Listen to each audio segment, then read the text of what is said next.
I hope that today's going to be a chance to share learning, experience, and excitement from across the world and across many different sectors of funding. First, I just have one very important logistical announcement. Please do leave your phones on. Feel free to text, to tweet, to take photos, whatever you like. That's what this conference is all about. It's the ability to share information and to communicate in new ways. Now, it's always the big challenge with a technology conference.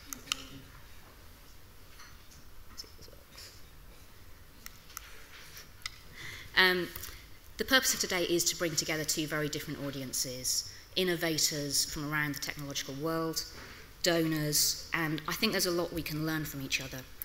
To do this, we've been working with the Institute for Philanthropy, and I'm very grateful for all their support. I hope that you'll come away from today with a sense of our excitement about this field, but also a framework for thinking about it, and a set of critical questions that you can ask when thinking about this area.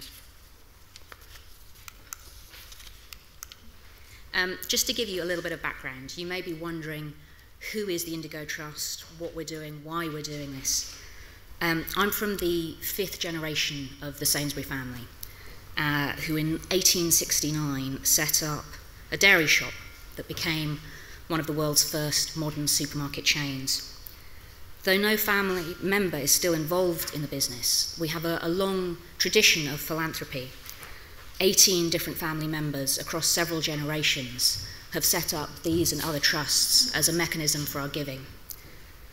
Over the past decades, the family collectively has given over $1 billion to causes and charities in the UK and globally. Several of the trusts have a strong record of funding in Africa, which is one of the reasons for my interest in this amazing continent. A few years ago, I set up the Indigo Trust, and we now fund in several different countries in Africa, looking at how people innovatively using information and sharing it can make a difference across a wide range of social problems. This may seem a long way from supermarkets, and how did we get here? But actually, Sainsbury's was one of the pioneers in early industrial computing. This photo shows the delivery of the first Emideck 1000 computer to the Sainsbury's headquarters in 1961, as they moved from punch cards for a way of recording stock.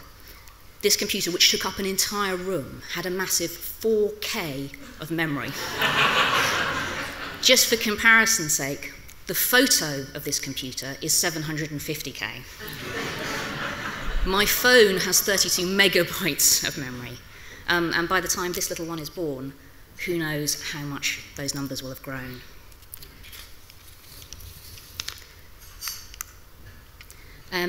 I actually got into this partly through my professional life, working in government on IT policy. I worked on something called the Power of Information Review in 2007, where I met one of our first speakers, Richard Allen, Tom Steinberg, who's speaking later today, and my husband, who's also speaking later today. The review looked at how government uses data, or quite often how it doesn't use data, and how we could improve it. At the time, even in 2007, this was a radical step to think about government using the internet in this way. Now, of course, the UK government is just one member of the Open Government Partnership, and governments around the world are thinking about how to open up their data.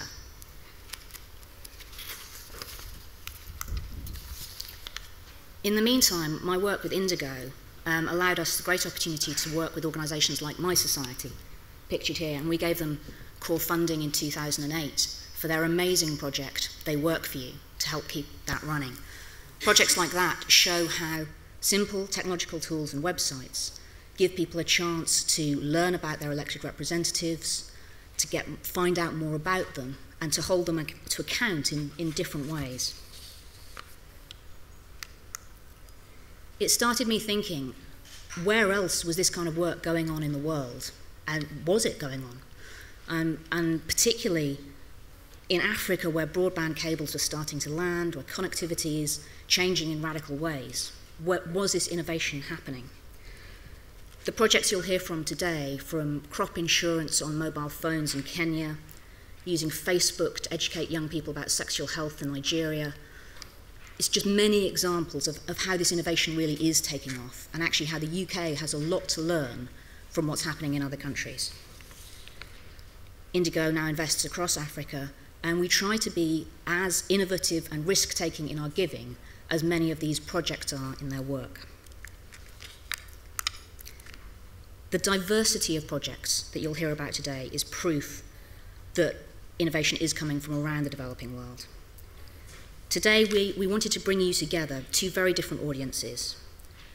Innovators who aren't just theoretical. You're going to hear from people who are actually doing this on the front line, grassroots, bottom up. With innovators and funding, philanthropists here today who want to be at the cutting edge of ways of giving and who want to be strategic in their giving. I want to pay a particular thanks today to the Omidyar Network and to the support of Stephen King, who's helped us to have this conference actually happen. Later on today, he'll be leading a donor panel where some of us talk about what it means to fund in this area and some lessons we've learnt.